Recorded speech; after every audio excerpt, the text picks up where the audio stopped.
Warning: the views and beliefs in the following program does not reflect the views of Boom Broadcasting. We give full creative control to our creators and do not believe in cancel culture. Viewer discretion is advised. Hey there, I am Michael Davis. I am the man behind the mic. And if you watched last week's episode, you could tell this is a very different vibe from what I usually do. Usually, I am hosting Out Pocket on weekdays, I'm hosting a wrestling podcast on Wednesdays. I'm talking mainly sports and wrestling. And if you didn't see the show last week, kind of explained the idea behind this, the idea behind Boom Broadcasting in general, and allowing me and others to do more podcasts, more substance kind of podcasts. And that's what this is. So even though I'm wearing a Duke hoodie right now, it's a little chilly. So um, I'm going to just not talk about sports and just talk about life. And so I was trying to figure out what I would talk about on this second episode, because last week was more of an introductory, kind of like a broad overview of how we got to this point. But I never explained how I got into broadcasting in general. And I also never explained how I got to be a summer camp counselor for 7 years in general. And I never explained how I got to be a Christian in general. And I never got to explain how I am me. Like, what made Michael Davis to the way you know him now. And so I wanted to take some time, because I mentioned last week I'd went to the Weight Room Revival on a Thursday night. That's one of Lodi's events, and I'm sure that is going to be its whole episode in of itself, is the Weight Room Revival and everything it's done for me. So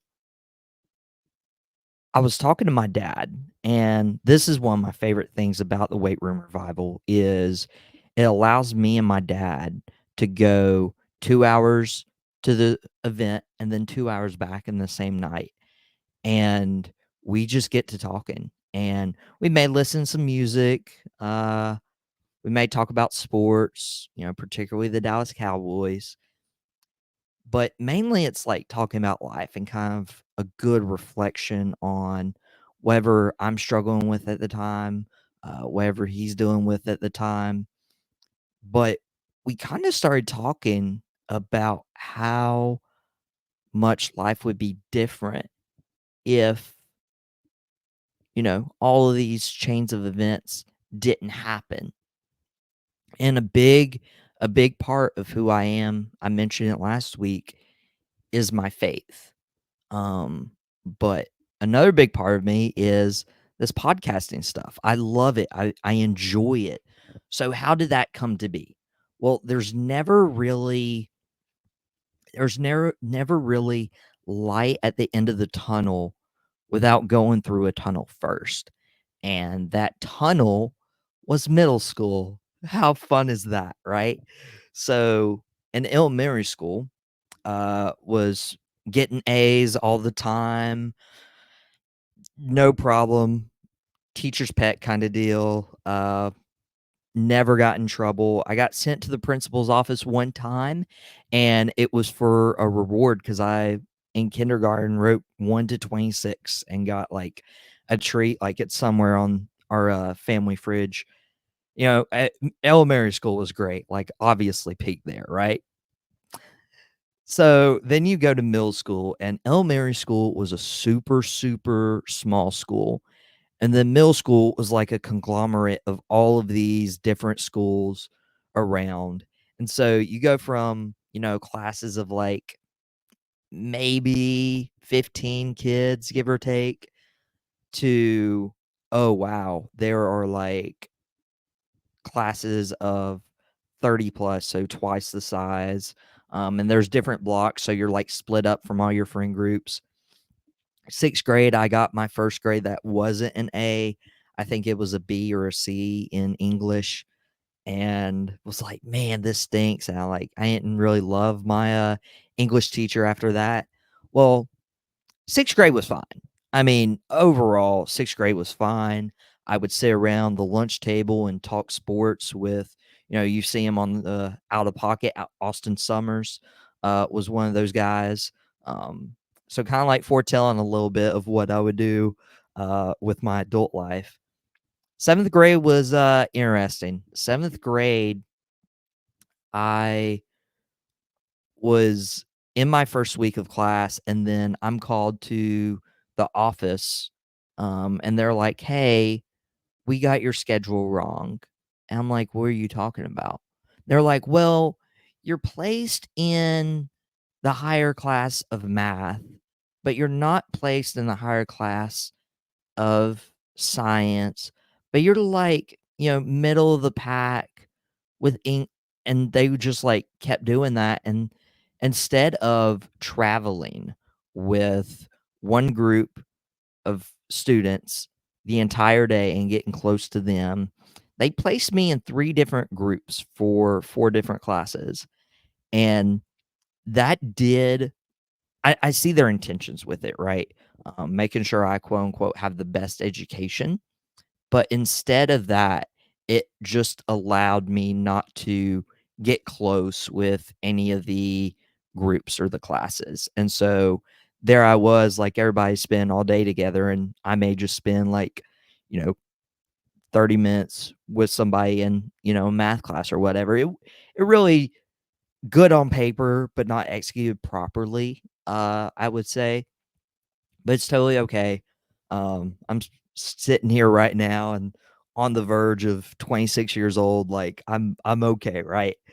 But 7th grade was where it was like, okay, you knew the classes that you needed to excel in, but you also saw the classes where you're like, oh, everybody else is cutting up, and that's what they deem funny. So it was a lot of navigating where, okay, how can I fit into this certain group?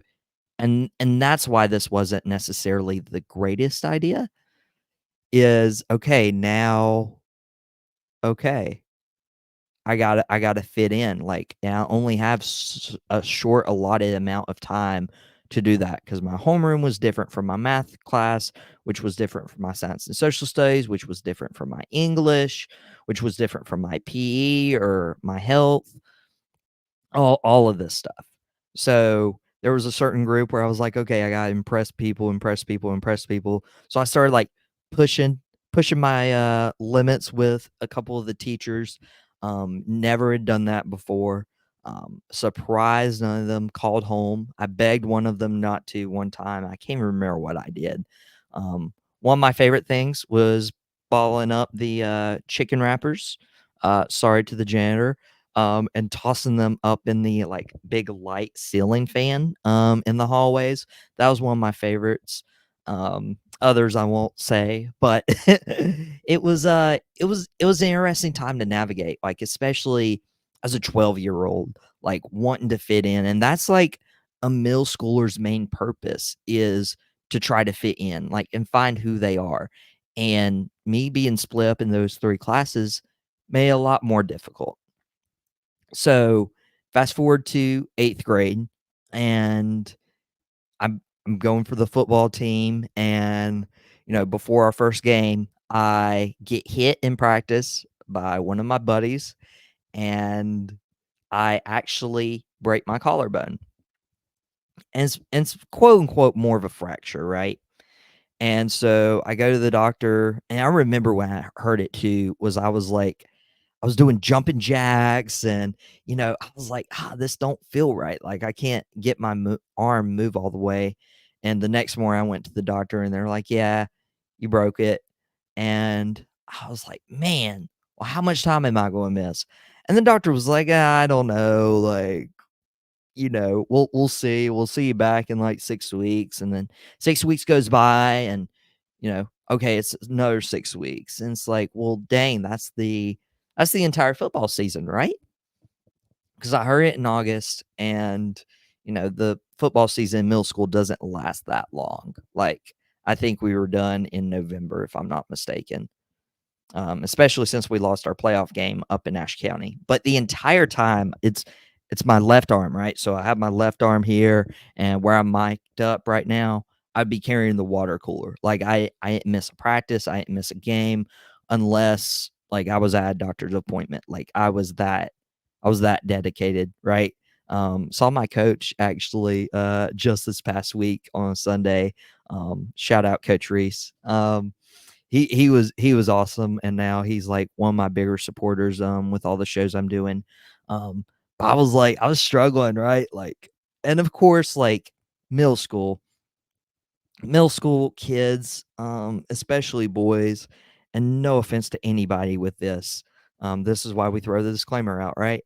We're not necessarily thinking the right way. I mean, and just like I said, a middle schooler's like bigger purpose is to find their fitting, to like find who they are and, want acceptance from their group. So a few of them were like, hey, it'd be funny to make fun of Michael because he has a broke collarbone and can't play and weak, frail, that kind of stuff. Well, on my side as a middle schooler, like my bigger purpose is to fit in, right? And so, I mean, I would take all of that personally, almost like Michael Jordan in The Last Dance. I took it personally. And rather than becoming the greatest basketball player of all time, I, got a little, I would say, depressed, and would really mess with my mental health, my psyche. And this entire time, like I'm running into the janitor in the hallway and he's, checking in, saying, how you doing? Invite me to church. And I'm like, church isn't really my thing, so on and so forth. Like, stop with that. But I mean, I at the same time, I was struggling, like, mentally, and I remember a certain day, I was coming home from school. It was me, my dad, and my brother in the car, and we were driving up our driveway and kinda opened up about what was going on, what I was feeling. Dad asked a question out of the blue, um, and I told him the truth. I told him the truth, and it was it was a really tough conversation, but after that conversation, dad was like, "Okay, we're we're going to pull you guys from public school and you're going to be homeschooled." And at the time, great great news. At the time, there was a bill to be passed in North Carolina where students who were homeschooled could still play sports for their school district. That was my only thing, right? Like I still wanted to play sports because of that collarbone injury. That's why I felt like I had to do, like I had to prove this. Well, we go into make the transition from public school to homeschool during Christmas break. That bill just kind of lays flat, doesn't get passed after the Christmas break. And so I still can't play sports for my school team. Well, then my mom finds a flag football league at a local church, and I had aged out, of course. I was like maybe 15, 16, give or take. And the cool thing was my brother was not. So my brother could play. So I had to go watch his flag football games, be like, man, I wish I could do this right now. I'd smoke these kids, right? Because there was like a 3 or 4 year age difference. And I was like, man, I wish I could and wish I could, wish I could. And then somebody like I can't even remember who. Maybe if my dad listens to this, maybe he can shine light. But somebody asked my dad to like go to church that day, and he's like, nah. And then, long story short, I'm sure I'll share more about my Christianity journey here soon. But I mean, that you can see how those pieces landed me to my faith, which is huge. Um, but on the broadcasting side, I was homeschooled, so I could do my work in 2 hours. I could breeze through my work in 2 hours, and had the rest of the day to myself, right? And so I would end up listening to The Herd, Colin Cowherd. It was originally on ESPN. I was like, man, I wish I could do that. And so without that extra time on, you know, watching The Herd, as I was homeschooled, I probably wouldn't be introduced to this lifestyle, to this, career as I was if I were still in public school. The same way that, you know, my faith journey, right? Um, being invited to all those church, flag football meetups, or going to church and being like, I don't want to go, like it's going to be super boring, and having my arm dragged the entire time, to find out, hey, this guy's pretty interesting, like I'll come back. And of course that night they started VBS, and we're going through that week, and we were supposed to try out 5 different churches, because Dad was like, "Hey, we need to get back into a church home, because you guys are getting older and stuff like that." And I was like, "Okay," but we never tried a second church. Like, that was our church home, and that's where I was able to, um, find my faith, become a Christian. Again, I mentioned last week, like, that's a huge part of my story, because without becoming a Christian, I am not me, like, legit. Um, I was very, like, middle school, especially, and then high school, like, I was really bitter over everything that happened. So I was very introverted, uh, very shy, would not talk with a microphone. Um, and then finding the church, I was able to, meet a friend, and he told me about this camp that was looking for more male counselors. I'd never been to a camp before, particularly those who are Christian. I asked what it was. He said it was, this camp. I was asked, where was it? And he's like, it's in Boomer. And I'm like, what? I live in Boomer. You're lying to me. I'm thinking like Boomer, Oklahoma or something, like Boomer Sooner, whatever. And he's like, no, it's in your hometown. And I was like, no way, I'll check it out. But that camp, and I'll get into more of my camp story a later time, of course, but that camp made me go from extroverted to introvert. Ugh. I said that backwards. Again, this is raw and unedited. Made me go from very introverted to extrovert. Very energetic, very high energy, enjoying my work with the youth. And then camp set me up for what I would do now, with my co-working job, and then also, like, having the confidence to go out and, speak to whoever listens to this. Again, this isn't gonna be my most promoted show, because I'll be talking about more vulnerable stuff, kinda like this, where I talked about a really dark time in middle school that propelled me and launched me into camp, where I spent 7 years of my life, met my best friend, met so many other people, where I found my faith, and my stomach's growling because I haven't eaten yet. I need to do that. Uh, I don't know if you could hear that on the microphone, but if not, that's super cool, right? Um, where I could find my faith that led me to the camp, but also the broadcasting, because, I mean, how else would I have connected with Shannon or Ryan or this one or that one or this one or that one or Mike or this one or that one? And if I had to sit down and list, and this is what I really want to sink in. If I had to sit down and list all of the people that I would not have met if it wasn't for being at camp, if it wasn't for being introduced to this broadcasting world by watching Colin Cowherd, if it wasn't for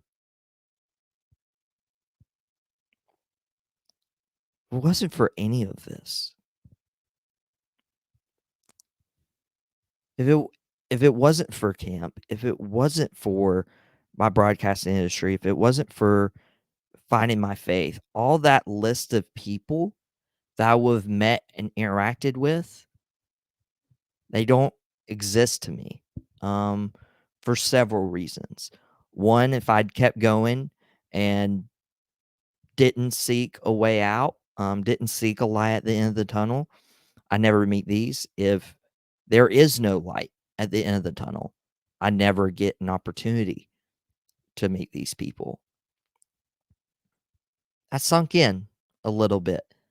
So I know last week was more of an introduction, and this week is just showing you as little detail as I went into my camp story, or as little detail as I went into my broadcasting journey, or as little detail as I went into like finding my faith. And these are all stories we're going to cover on this show, because that's what this particular show is about. On Boom Broadcasting, you have your sports, you have your wrestling, you have your TV shows, you have your comedic relief. This is specifically what this show is for. It's to be vulnerable, to be authentic with you guys, and to reflect, because my whole life is almost accredited to a really dark time and a really dark moment in my journey, which I attribute to middle school. And so there's been a few more bumps in the road that I'll be sharing on this channel, particularly last fall, when the time comes. But I wanted to encourage you guys, if you feel like there is no light at the end of the tunnel, like I felt back in middle school, reach out to someone, please. If that's me, if that's, a professional, whether that's a family member or a close friend, someone you trust, like please, please, please reach out, because there is light at the end of the tunnel. And it took me going through that tunnel, middle school, and it took me reflecting on the man behind the mic, what, 14 years later, 13, 14 years later. It took all of that to realize that, yeah, you may be going through a tunnel, and you may be going through that for a really long time. Um, but what's really cool is there's always light at the end of the tunnel. And you can just look at that laundry list. If you have met me and I have impacted your life in any way, whether it's being a friend, whether you enjoy the shows, whatever, if you are on that list, you don't meet me if I don't believe that there's light at the end of that tunnel in middle school. If you've had any memories, if you've had any moments with me since middle school, if I do not see light at the end of that tunnel, there there's none of those memories. There's none of those moments. There's no being there with my best friend as he gets married a couple months ago. Like there's none of this. There's no Boom Broadcasting. There's no giving people a platform to host their shows. There's none of that.